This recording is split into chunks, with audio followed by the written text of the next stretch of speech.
नमस्कार मित्रांनो, पाकिस्तानचे एक पत्रकार आहेत हसन निसार. पाकिस्तानमध्ये ते फार प्रसिद्ध असून भारतातील ते मोठ्या प्रमाणात ओळखले जातात. खरं तर हसन निसार हे स्पष्ट व्यक्ती असून ते तिथल्या राजकारणावर, तिथल्या धर्मावर, तिथल्या मुल्ला मौलवीवर मोठ्या प्रमाणात टीका करतात. पण एका यूट्यूब कार्यक्रमामध्ये, एका डिबेटमध्ये त्यांनी जे सांगितलं त्याच्यावर आपल्यालाच बोलायचं आहे. ते असं म्हणाले की हिंदुस्थानी DNA गंदा आहे, हिंदुस्थानी DNA हा खराब आहे, असं त्यांना म्हणायचं होतं. आता तुम्हाला कल्पना असेल DNA म्हणजे नक्की काय. DNA म्हणजे आपल्याला आपल्या पूर्वजांची ओळख असते. आपण नक्की कुठल्या पूर्वजाचे वंशज आहोत, आपण कुठल्या देशाहून आलेलो आहोत आणि आपले मूळ, ज्याला आपण रूट म्हणतो, ते नक्की कुठं आहे याचा जो तपास शास्त्रीयदृष्ट्या केला जातो. एका लॅबोरेटरीमध्ये तुमच्या पेशी चेक केल्या जातात आणि त्यात तुमचा DNA शोधला जातो. हा DNA भारतीय लोकांचा गंदा आहे असं हसन निसार म्हणतात. खरं तर भारत म्हणजे 70 वर्षापूर्वीचा अफगाणिस्तान, पाकिस्तान, इराणचा काही भाग, बांगलादेश, त्याच पद्धतीने ब्रह्मदेश, इथून नव्हे तर श्रीलंका, त्यानंतर इंडोनेशियापर्यंत पसरलेला, मग त्यात आजूबाजूचे इंडोनेशियाचे जवळचे बरेचसे देश, ज्या ठिकाणी भारतीय लोक हजारो वर्षापासून जाऊन स्थायिक झाले, त्या ठिकाणीसुद्धा भारतीय DNA आहे.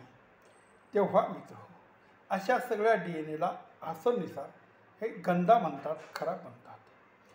जर पाकिस्तानचा DNA जर समजा भारतीय असेल तर मग हसन निसार हे सुद्धा गंदे ठरतात. पण ते तसं म्हणत नाही.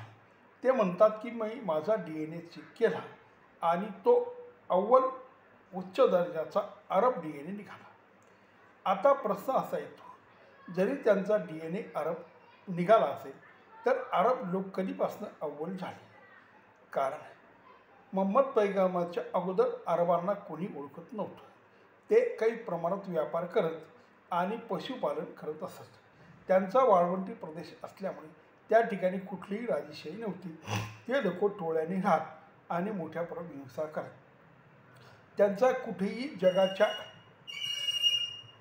राजकारणामध्ये, जगाच्या उपलब्धीमध्ये, कुठेही संशोधनामध्ये, विकासामध्ये कुठेही त्यांचं नाव नाही.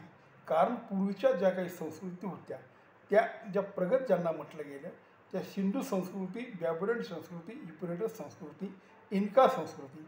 आता इन्का संस्कृती ही दक्षिण अमेरिकेमध्ये पसरलेली आहे आणि सिंधू संस्कृती ही पाकिस्तान आणि भारताच्या सीमेवर होती, म्हणजे पूर्वी. आणि बॅबिलॉन संस्कृती युफ्रेटिस आणि तैग्रिस या आजच्या इराण ह्या भूप्रदेशामध्ये, इराक ह्या भागात होत्या. या सगळ्या संस्कृती त्या काळात प्रगत होत्या, फोफावल्या होत्या. मानवी इतिहासामध्ये त्यांचं फार महत्त्व होतं आणि त्यांनी मोठ्या प्रमाणात माणसाच्या विकासासाठी, माणसाच्या वेगवेगळ्या गरजांसाठी भूमिका निभावली आणि काही संशोधनही त्या काळात झाले. असं कुठेही अरबस्थानात कुठेही असं घडलेलं नाही. तेव्हा कारण आजचा जो इराक आहे, आजचा जो इराण आहे, आजचा जो तुर्की आहे, हे काही अरब लोक नव्हते. तेव्हा मग अरबचा DNA श्रेष्ठ आहे असं हसन निसार कशावरून म्हणतात. आणि विशेष म्हणजे ते असं म्हणतात की सेंट्रल आशिया हा सगळा भूप्रदेश जो आहे तो हलक्या DNAचा आहे. इंडियन सबकॉन्टिनेंट हा सुद्धा हलका DNAचा आहे.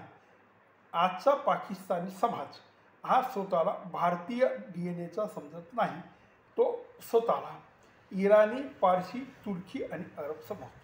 खरं तर यांचा आणि त्यांचा काही संबंध नाही. DNA हा हजारो लाखो वर्षापासून आलेला असतो. भारतात येणारे आर्य यांचा DNA आपला आहे, पण खरा जुना DNA जर शोधायचा झाला तर आफ्रिकन वंशाचे आपण लोक आहोत. आपला DNA आजच्या आफ्रिका खंडात जाऊन मिळतो. तेव्हा मित्र, जर अशा पद्धतीने हे बायोलॉजिकल स्वतःला सुपर समजत असतील तर मग प्रश्न असा येतो की पाकिस्तान एवढा मागे का? आणि पाकिस्तान जे लोक जर जगभर जातात तर ते ड्रायव्हर, वर्कर, भिकारी, खुनी आणि दहशतवादी म्हणून का ओळखले जातात? आणि भारतीय जेव्हा बाहेर जातात ते वेगवेगळ्या कंपनीचे CA, डॉक्टर, इंजिनियर, प्रोफेसर आणि मोठमोठे इंडस्ट्रियलिस्ट म्हणून का प्रसिद्ध पावली?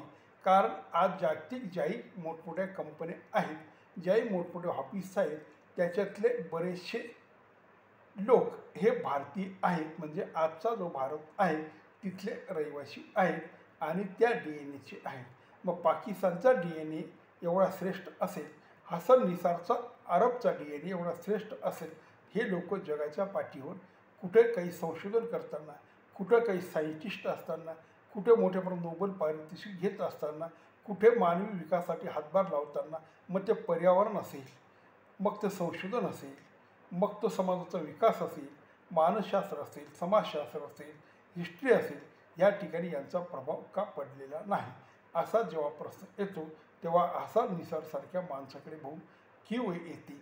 जर आज त्या व्यक्तीचा चेहरा बघितला तर तो इंडियन सरळ सरळ वाटतो. त्याच्या चेहऱ्यामध्ये, त्याच्या रंगामध्ये कुठेही असा बदल नाही. तो युरोपियन किंवा फ्रेंच, जर्मन, तुर्क, मंगोल असा काही नाही. तेव्हा मित्र, हे अशा पद्धतीचे हे मूर्ख लोक, हसन निसार हा एक सगळा विद्वान आहे, पण यांच्यामध्ये असा काही बायोलॉजिकल कॉम्प्लेक्स घुसलेला असतो. हे असे मूर्खासारख्या गोष्टी करतात आणि स्वतःला अव्वल समजतात. आजही पाकिस्तानचे जेव्हा जेव्हा तुम्ही यूट्यूब बघाल तेव्हा तेव्हा ते लोक असेच बोलतात की आम्ही अव्वल आहोत, आम्ही श्रेष्ठ आहोत, आमचा धर्म असा आहे, आमचा धर्म तसा आहे. पण याला काही अर्थ नाही. मानवता ही एक आहे. मानवाचा विकास हा महत्त्वाचा आहे. अलग अलग आफ्रिकन देशात सुद्धा कितीतरी विद्वान लोक झाले. जगभर त्या आफ्रिकन लोकांच्या वर्णावर टीका केली जाते.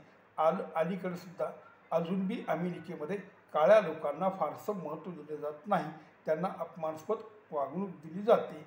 आणि ज्या हिटलरने लाखो ज्यू लोक मारले, त्या ज्यूचा इतिहास जर बघितला तर त्या ज्यू लोकांनी पूर्वीसुद्धा मोठ्या प्रमाणात श्रेष्ठ मानवतेसाठी संशोधन केलं, शोध लावले आणि विकास घडवून आणला. आजही इस्रायलसारखा देश मोठ्या प्रमाणात शस्त्रास्त्र, त्यानंतर मोबाईलचे वेगवेगळे फंक्शन, मोबाईलचे वेगवेगळे संशोधन हा ज्यू लोक करतो आणि जगभर मोठ्या प्रमाणात तो समाज व्यापार करतो. ह्या ज्यू लोकांना इस्लाम नेहमी अपमानास्पद समजतो आणि ज्यू, हिंदू हे कम असत आहेत, कम दर्जाचे आहेत असे हे मूर्खासारखे लोक बोलतात.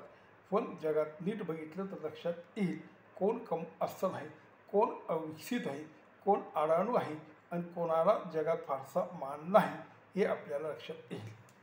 नमस्कार.